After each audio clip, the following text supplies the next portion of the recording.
सो दोस्तों welcome to money stocks. तो इस वीडियो के अंदर हम लोग बात करने वाले हैं मल्टीपल स्टॉक्स के बारे में। तो चलिए सबसे पहले हम लोग बात करेंगे टाटा पावर के बारे में। तो ओवरऑल बेसिस के ऊपर ड्यूरिंग द मार्केट अगर आप टाटा पावर कंपनी का परफॉर्मेंस देखोगे तो ऑलमोस्ट हमें 3% की गिरावट टाटा पावर इस कंपनी के अंदर नजर आ रही है। एंड साथ में कंपनी 251 रुपीज़ के आसपास कहीं ना कहीं हमें ट्रेड करते हुए नजर आ रही है। अभी देखिएगा बेसिकली दोस्तों टाटा पावर के अंदर इतना ह्यूज अमाउंट ऑफ करेक्शन क्यों नजर आया, उसका सबसे पहला रीज़न मार्केट के अंदर अगर आपने आज के दिन देखा होगा तो ह्यूज अमाउंट ऑफ गिरावट हमें मार्केट के अंदर नजर आया। इसी की वजह से मैक्सिमम सेक्टर के अंदर, मैक्सिमम इंडाइसेस के अंदर, मैक्सिमम स्टॉक्स के अंदर गिरावट नजर आया हुआ है। लेकिन दोस्तों ये तो कॉमन बात हुआ, मेन रीजन क्या है जिस वजह से हमें टाटा पावर इतना गिरा। तो चलिए मार्केट के अंदर दोस्तों गिरावट हमें क्यों नजर आई है, मैंने कल ही के दिन आपके साथ शेयर किया हुआ था। अभी भी अगर आप देखोगे 19 मिनट से आगे एक बहुत बड़ा खबर हमें आया हुआ है। तो कहीं ना कहीं अगर आपको पता ही होगा कि इजराइल का एक बहुत बड़ा वॉर हमें चल रहा है हैमस से, यानी कि इजराइल एंड हैमस का बहुत बड़ा वॉर हमें चलते हुए नजर आ रहा है।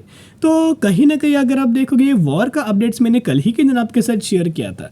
एंड इजराइल का अगर आप मार्केट देखोगे, मिडल ईस्ट का अगर आप मार्केट देखोगे तो इंडाइसेस के अंदर 6% की गिरावट, इंडाइसेस के अंदर 5% की गिरावट, 4% की गिरावट, इतना ह्यूज अमाउंट ऑफ गिरावट हमें मिडल ईस्ट के अंदर नजर आ रही है।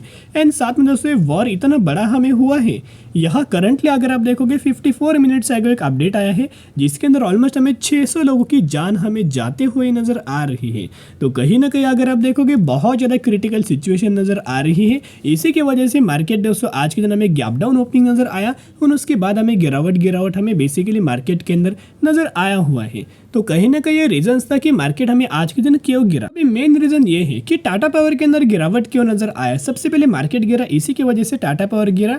लेकिन दोस्तों सेकंड जो रीजन है इसका ऑलमोस्ट 1 घंटे पहले रीजन नजर आया हुआ है। ऑयल के जो प्राइजेस है, ऑयल के प्राइजेस के अंदर लगातार जंप आई। क्रूड ऑयल के जो प्राइजेस है उसके अंदर बहुत ज़्यादा जंप आए। तो क्रूड ऑयल के प्राइजेस के अंदर दोस्तों अगर जंप आएगा, साथ में जितने भी रॉ मटेरियल होगा, फॉर एग्जांपल कोल, तो कोल के प्राइजेस के अंदर दोस्तों अगर जंप नज़र आएगा, जो रॉ मटेरियल आप ये बोल सकते हो टाटा पावर इस कंपनी का कोल रॉ मटेरियल है, तो कहीं ना कहीं ग्लोबल लेवल्स के ऊपर अगर कोल का प्राइस अगर बढ़ेगा तो कहीं ना कहीं ये टाटा पावर के लिए बिल्कुल भी दोस्तों अच्छी बात नहीं होगा, ये नेगेटिव पॉइंट होगा। इससे क्या होगा, अगर टाटा पावर हायर प्राइस के ऊपर अगर बाय करता है तो कंपनी का नेट प्रॉफिट घटेगा, कंपनी का रेवेन्यूज घटेगा, कंपनी का ओवरऑल पैरामीटर्स घटेंगे। लेकिन दोस्तों जो करंट बेसिस के ऊपर जो गिरावट है इन्हीं रीजंस की वजह से हुआ है कि क्रूड ऑयल के प्राइजेस के अंदर जंप आया एंड कोल के प्राइजेस के अंदर भी जंप नजर आया हुआ है। अभी जो भी दोस्तों हमें कॉन्फ्लिक्ट नजर आया हुआ है, इस कॉन्फ्लिक्ट की वजह से ओवरऑल ग्लोबल मार्केट हमें बहुत ज़्यादा बेरिश नजर आ रहा है। कल ही के दिन मैंने आपके साथ अपडेट शेयर किया हुआ था। एंड आज के दिन भी अगर आप देखोगे सडन इम्पैक्ट आपको इंडियन स्टॉक मार्केट के अंदर नजर आया। तो कहीं ना कहीं जो भी कंपनीज रॉ मटेरियल बाहर से इंडिया के अंदर इंपोर्ट करता है उन कंपनीज के अंदर सबसे ज़्यादा आपको इम्पैक्ट आते हुए नजर आ सकता है। अभी देखते हैं किस तरीके से वॉर हमें चलता है। जब तक दोस्तों वॉर का सिचुएशन खत्म नहीं होगा तब तक हमें मार्केट के अंदर पैनिक लेवल्स नजर आ सकती है। लेकिन दोस्तों कहीं ना कहीं अगर आप देखोगे, अगर एक चैनल को रोज अगर आप फॉलो करते हो तो आपको पता होगा कि हमने कहीं ना कहीं 208 रुपये के आसपास टाटा पावर कंपनी को खरीदारी किया था। अभी जो मार्केट हमें गिरावट हुआ है तभी भी हम लोग को इस कंपनी के अंदर, टाटा पावर के अंदर 20 से 20.5% का रिटर्न अभी भी हमें नज़र आ रहा है। लेकिन हम लोग इस कंपनी को लॉन्ग टर्म बेसिस के ऊपर कैरी करने वाले हैं। तो जिन लोगों को कौन से प्राइस रेंज के ऊपर दोस्तों आपने टाटा पावर कंपनी को बाय किया है आप मुझे कमेंट सेक्शन के अंदर बता सकते हो। एक तो कंपनी अच्छा है, ऐसी बात नहीं कि कंपनी बुरा है, कोई नेगेटिव खबर हमें टाटा पावर के अंदर नहीं है।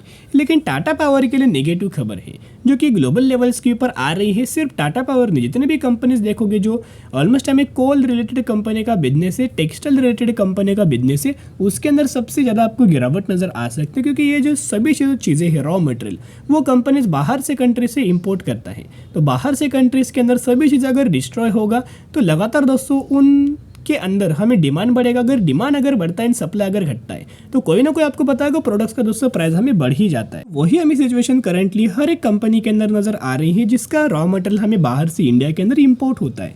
अभी हम बात करेंगे टेक्निकल चार्ट पैटर्न्स के बारे में। बहुत बार मैंने आपके साथ लेवल शेयर किया था, इनफैक्ट मैंने कल के दिन वीडियोस के अंदर भी आपके साथ ये शेयर किया था कि कंपनी का एक huge amount of support level बन सकता है 250 रुपये के आसपास।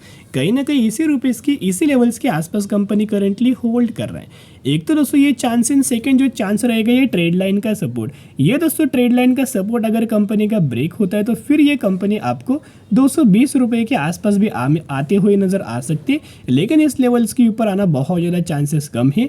लेकिन दोस्तों लेवल्स मैंने आपके साथ इसलिए शेयर किया कि मार्केट के अंदर कुछ भी हो सकता है, बड़ी से बड़ी कंपनी भी गिरता है, छोटा से छोटा कंपनी भी गिरता है। जब मार्केट में गिरावट होता है तो बड़ी सी कंपनी भी गिरेगा, छोटी सी कंपनी भी गिर जाएगी। लेकिन दोस्तों जितना हमें टाटा पावर कंपनी के अंदर गिरावट होता है उतना लगातार दोस्तों लोगों की खरीदारी नजर आती है। अगर आप आज के दिन का डिलीवरी बेस पैटर्न देखोगे तो ऑलमोस्ट हमें 46% की डिलीवरी टाटा पावर इस कंपनी के अंदर नजर आ रही है। तो दोस्तों जितना टाटा पावर कंपनी के अंदर गिरावट नजर आए उतना buy on dip strategy apply करके अपने पोर्टफोलियो के अंदर ऐड करके रखना। जिन भी लोगों को निवेश करने का मौका नहीं मिला यही गिरावट के अंदर आपको निवेश करना चाहिए। धीरे धीरे करके हर एक लेवल जिस तरह से कंपनी गिरेगा उस तरह अपने पोर्टफोलियो के अंदर कंपनी के शेयर्स ऐड ऑन कर सकते हो। अभी दोस्तों हम बात करेंगे टेक्सटाइल कंपनी के बारे में जिसका नाम है ट्राइडेंट। तो ट्राइडेंट लिमिटेड के भी परफॉर्मेंस देखोगे तो ऑलमोस्ट हमें 4.5% की गिरावट नजर आया। अभी ट्राइडेंट कंपनी के अंदर क्यों गिरा, क्योंकि अभी कंपनी का बिजनेस आपको पता ही होगा कि कंपनी टेक्सटाइल सेगमेंट से बिलोंग करता है, पेपर के अंदर भी, केमिकल्स के अंदर भी बिजनेस है। लेकिन सबसे ज़्यादा जो रेवेन्यूज है कंपनी टेक्सटाइल सेगमेंट से जनरेट करता है। तो कहीं ना कहीं अगर आप देखोगे तो टेक्सटाइल सेगमेंट तो इनका जो प्रोडक्ट जो रॉ मटेरियल होता है वो बाहर से कंट्री से इंपोर्ट होता है। तो कहीं ना कहीं वहाँ दोस्तों डिस्ट्रॉय नजर आया हुआ है। इन कंपनी एक्सपोर्ट सेगमेंट के अंदर भी कंपनी का अच्छा बिजनेस है। तो इनका झटका क्यों लगा कि एक्सपोर्ट सेगमेंट के ऊपर भी कंपनी को झटका लगा। एंड रॉ मटेरियल का जो प्राइस है उसके अंदर दोस्तों अगर फिर से कंपनी रॉ मटेरियल का प्राइस अगर बढ़ा तो फिर से कंपनी के अंदर और हमें दिक्कत हो सकता है। पहले से रॉ मटेरियल का प्राइस बहुत ज़्यादा बढ़ चुका था, इसी की वजह से जो ट्राइडेंट है वो ऑलमोस्ट अभी तक हमें 44% की गिरावट के अंदर मिल रही है। कहीं ना कहीं यही दोस्तों रीजंस था कि ग्लोबल लेवल्स के ऊपर रॉ मटेरियल के प्राइसेस बहुत ज़्यादा बढ़ रहे थे, इसी की वजह से कंपनी अच्छा खासा प्रॉफिट एंड रेवेन्यू जनरेट नहीं कर पा रही थी। और मार्केट को पता ही है कि मार्केट के अंदर अच्छी कंपनी अगर परफॉर्म नहीं करेगा तो उस कंपनी के अंदर गिरावट आएगा।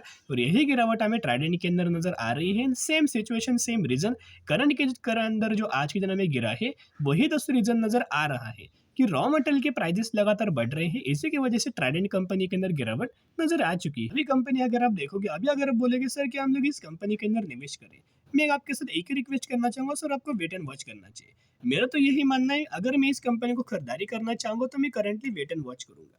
बाकी दोस्तों ये पैसा आपका है, डिसीजन आपका है, आप कोई भी डिसीजन आप यहाँ ले सकते हो।